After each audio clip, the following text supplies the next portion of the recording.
Bulletin की शुरुआत world exclusive breaking news के साथ करेंगे। गाजा में 11,000 लोगों की मौत के बाद अब अरब देशों ने यह कहा है कि अब बहुत हुआ।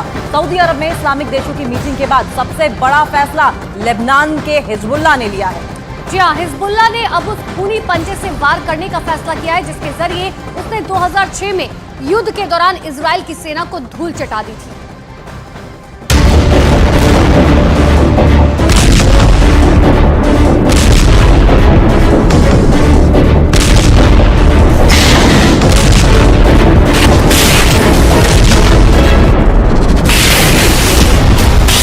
हिजबुल्लाह की नई वार्निंग को इजरायल को बहुत गंभीरता से लेना होगा। हिजबुल्लाह ने अपना पंजा दिखा दिया है। हिजबुल्लाह आगे क्या करने जा रहा है, इस वीडियो में उसके अगले एक्शन का साफ साफ इशारा किया गया है।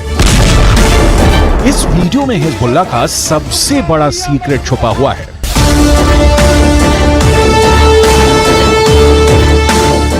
इसे ही हिजबुल्लाह का खूनी पंजा कहा जा रहा है। इस वीडियो में लेबनान के मिलिशिया हिजबुल्लाह की सबसे खतरनाक फोर्स एक्शन में दिखाई दे रही है।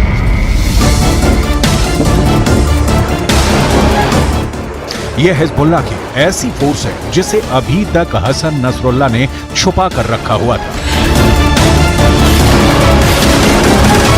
लेकिन अब इसका अंडरग्राउंड वाला दरवाजा खुलने जा रहा है। और अगर ये पूरी तरह से खुल गया तो समझ लीजिए कि इजरायल को बचाना अमेरिका के लिए भी मुश्किल हो जाएगा।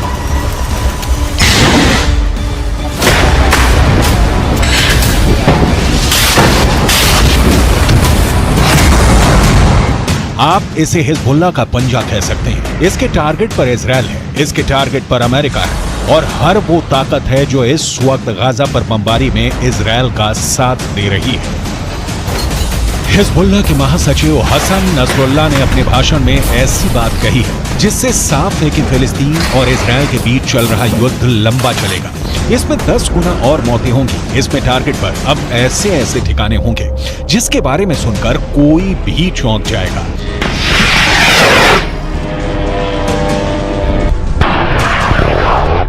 इस वक्त हसन नसरुल्लाह के एक एक शब्द को डिकोड करने की जरूरत है, क्योंकि इस बार हिजबुल्लाह ने ऐसा धमकाया है जिसके टारगेट पर सीधे बेंयामिन नेतन्याहू।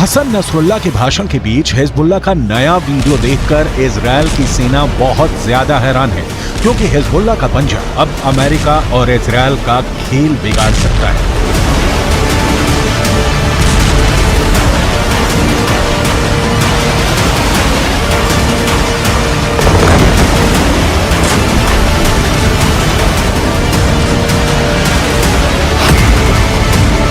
इस पंजे में हिजबुल्लाह की रॉकेट फोर्स है, इसमें हिजबुल्लाह का एंटी टैंक दस्ता भी है, हिजबुल्लाह के पंजे में स्नाइपर वाली गोलियां भी हैं, इसमें हिजबुल्लाह की स्पेशल फोर्स भी है और अब तक इसमें हिजबुल्लाह की सबसे खतरनाक और सटीक बैलिस्टिक मिसाइल भी शामिल हो गई है।